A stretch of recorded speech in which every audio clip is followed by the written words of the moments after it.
You're listening to the Ask Drone U podcast. You ask, we answer your drone questions. Whether you're here to turn your passion into profit or you simply fly for fun, we're a community of learners and teachers who aspire to achieve greatness. We are Drone U. Hey everyone, welcome to another interesting and thought-provoking episode that's going to be really important for you public safety officers out there. Welcome to the show. My name is Paul. And my name is Rob, and you're welcome to episode 671. Thank you guys for hanging out with us. Appreciate it very much. Definitely, and thank you to all those new members that have just signed up. We are so grateful, and thank you for your support on the show. If you do like the show, please give us a share and a review. And we're going to try to keep these intros a little bit shorter, but we want to say today's question is brought to you by our friends at videoblocks.com. If you are making productions and making videos, which by the way, Rob, I was looking at a video last night that I made over a year ago, and it was entirely made out of stock footage.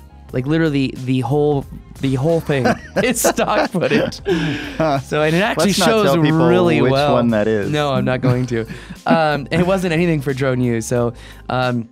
But it's something that if you're wondering, can you produce a video and make a few grand and spend $1,000 or more on stock footage, you can, or you can save that money and just spend $149 a year and get the subscription into videoblocks.com. Just go to videoblocks.com/drone so that you will have access and exclusive access to hundreds of thousands of copyright-free clips. But anyway, that's going to do it for us today on the sponsors. Big shout out to the Drone U community. For those of you who are a part of the Drone U community, I just want to update you just really quick on classes that are coming up. So the intermediate mapping class / advanced mapping class is almost done here. Light painting class should be out in the next 2 weeks.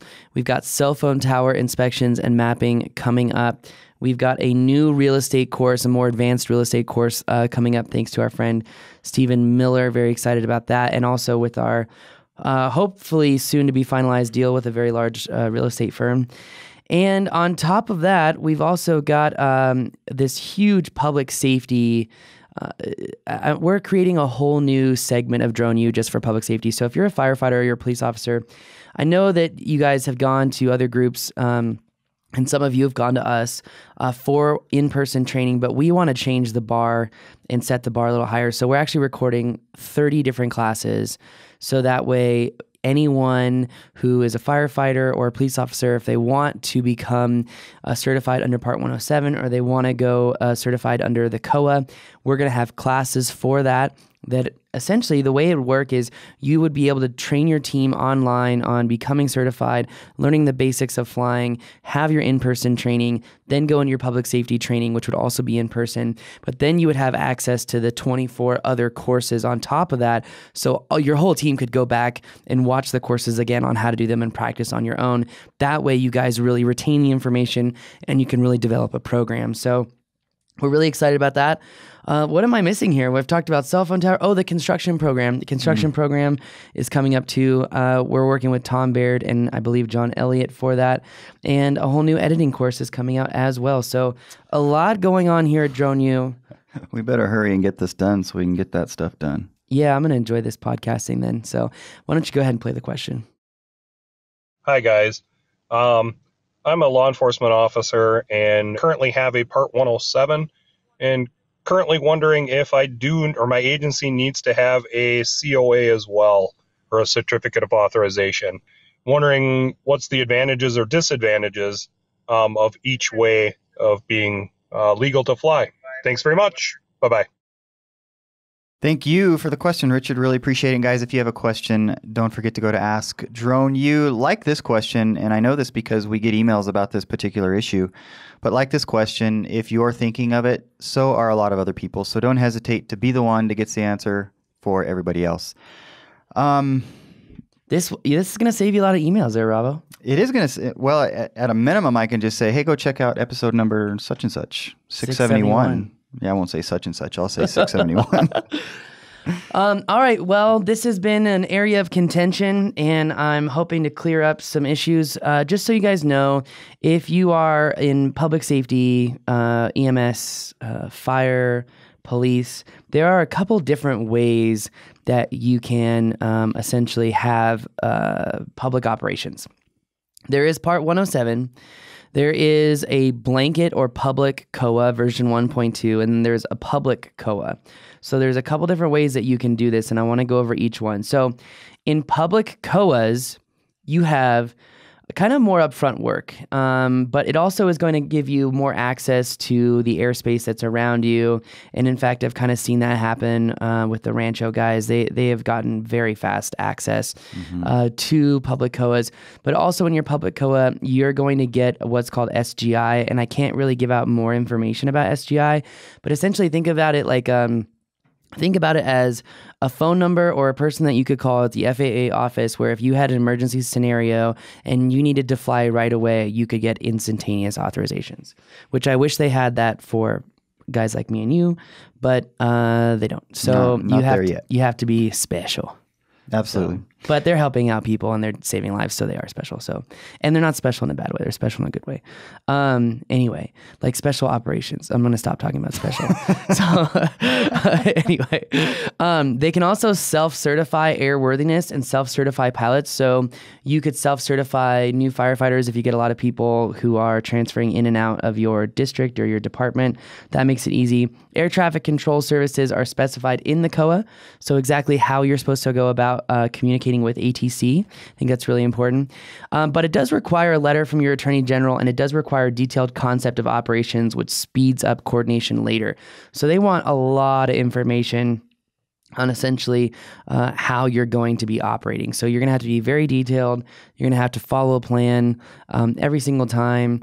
And by the way, we have a course coming up where we're doing public safety with hazmat or hazardous scenarios and having cold and hot zones and how you should even fly your drone back into the cold zone so you don't recontaminate the hot zone. And but there's just so much that goes into it. So, and we're really hoping to take the national standards that just came out, which they're kind of a joke, actually. We're hoping to take that to multiple new levels of safety. But if we go into the benefits of a civil or a Part 107 for all your guys that want to fly, it's a lot less upfront work, and it does require aircraft registration and operator certification, and you don't need any authorization required to fly in Class Gulf airspace.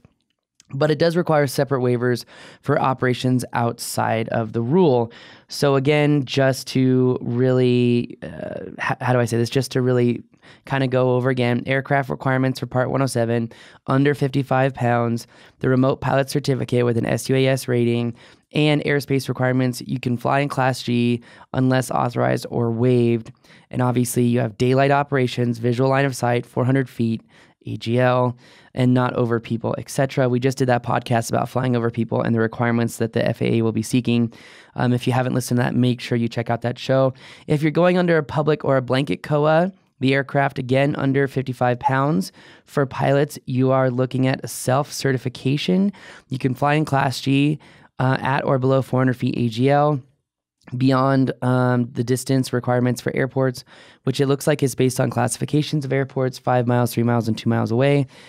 And then when it comes to types of operation, you have to follow different sections under your COA limitations, which is 40102A, 41, and 40125A2. Now, with the public COA, it's a little bit different. Again, you have to self-certify the drone, self-certify the pilots, self-certify the airspace. So again, this is why I was saying that there's more upfront work in a public COA, but you do get more access. Yeah. Yes.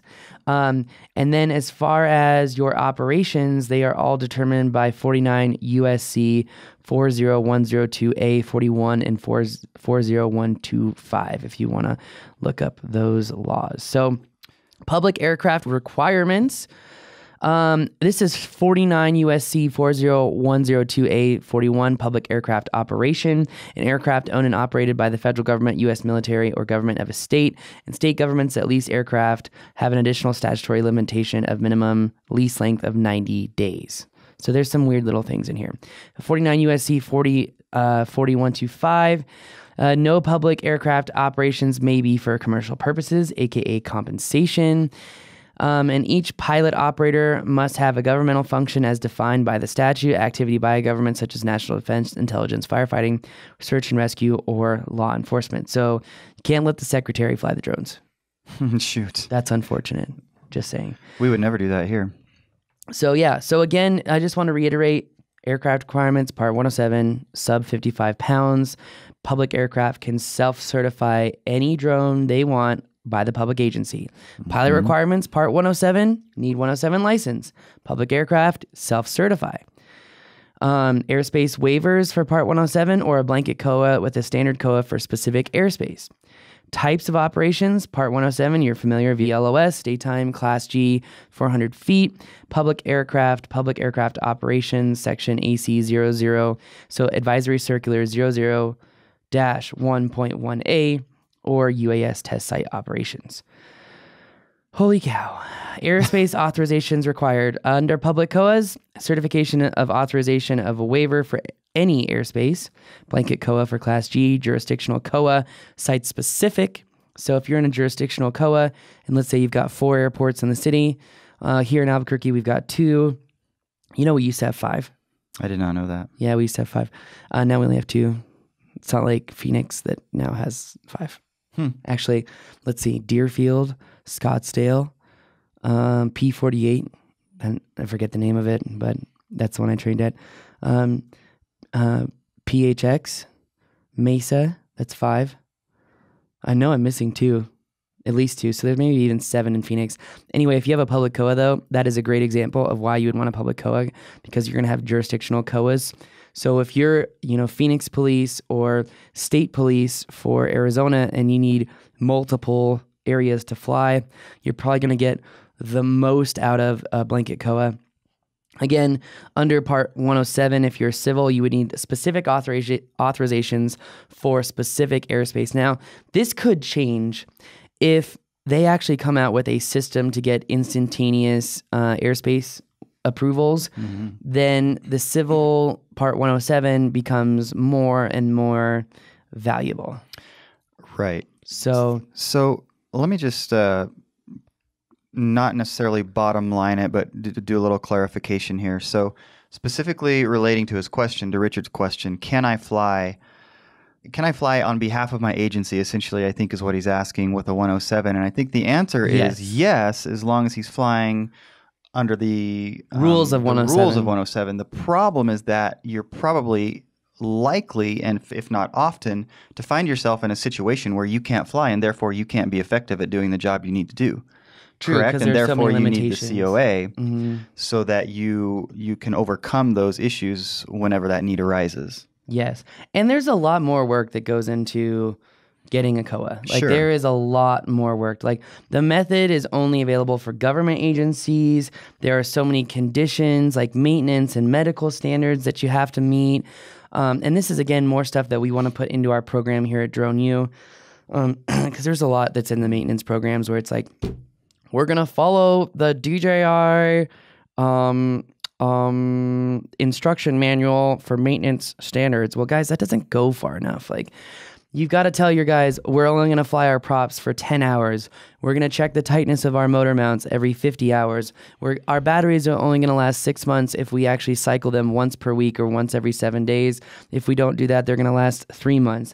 We've got to make sure our batteries are fully charged. And the way that we do that and maintain deep cycle battery rotation is by flying once a week. Like there are a lot of things that you can do to really go beyond this to ensure that you always have drones ready, that everyone knows how to fly them, that you're doing Friday fly days, which may sound silly, but are really helpful in your maintenance schedule. But also government operators, when they obtain the COA, it's first by sending the FAA declaration letter, its intended missions that fall under the public aircraft statutes. Then the FAA reviews that and it gives the agency to the COA portal and they say, okay, do this and do that. Then the agency operates under that. So, oh man. So it's a lot of work. How long are COAs good for the public COAs? Do we know? I think they're good for a few years. And then you can, the extensions, though, are very simple from what I understand. So, yeah, there may be a good lawyer that you could reach out to to get your help on this. There are examples of public COAs on Rupert's site if you want to check that out. There are also other guys. If you're in the drone U community, one guy I'd like to mention is Buzz. What's Buzz's last name? Olson. Olson? Are you talking about Buzz from Rancho? Yeah. Mm-hmm. Olson. So if you're in the drone U community, reach out to Buzz because they've got their fingers wrapped around COAs. And they know the ins and outs of it. Every time I think of Buzz, I think of Buzz Aldrin. I do too. But anyway. I'm sure he's never heard that and before. And then Gabe, who's like really good friends with Buzz, who's equally as awesome. He's probably was like, how come he's always talking about Buzz? Why is he not talking about me? Yeah, there's something about Buzz. There is something about that name, Buzz. That's right. I mean, Gabe is pretty cool name. too, don't get me wrong. Oh, sure, yeah, no. I mean, maybe they should arm wrestle for who gets mentioned on the podcast more. I don't think they care. Maybe. I don't know. Firefighters have this like camaraderie that like I wish we everything's had. A competition. Yeah. Yeah. You need to come hang out with them. They're cool dudes. I would love to hang out with them. Maybe you'll drink more beer. I drink plenty. Don't drink more beer because then you lose weight and you gain it back like I just did. So anyway, but guys, I hope this helps you understand more upfront work with a public COA, but in the end you get more access to operations. And recently the instructor that is going to be teaching our public COA stuff, he actually just did not only a live fire situation, but he had to drop a phone to I forget the name. There's like such a specific name in everything public safety. He was boarded up in a house and it wasn't coming out. And the guy dropped a phone to him while he was boarded up so that they could communicate to the guy. This was a live situation. This is a live situation. That's pretty cool. I mean, it is. It's really cool what drones can do. Yeah, especially when they're used to save lives. Like Exactly. I said before, there are so many more uses of drones saving lives than taking lives. Yeah. So unless you're Enrique Iglesias, then you're minus a finger now. So, but anyway, I think we did a good job of answering the question. I hope so. And I think the very specific question that Richard had was answered. But obviously, if you have any follow-up questions, please let us know. And we'd love to hear from you guys on this stuff because I'm sure there are people listening that have actually been through this process and might have some tips and hints for other people that might want to go through the process. So we'd love to hear from you. But I think one of the downfalls about the public COA versus 107, like, for example, if you're state police and you want to do crime scene reconstruction, is you would have to be super specific about how you do it. And then, okay, we want to use it for doing search and rescue, and then you have to be super specific how you would do that.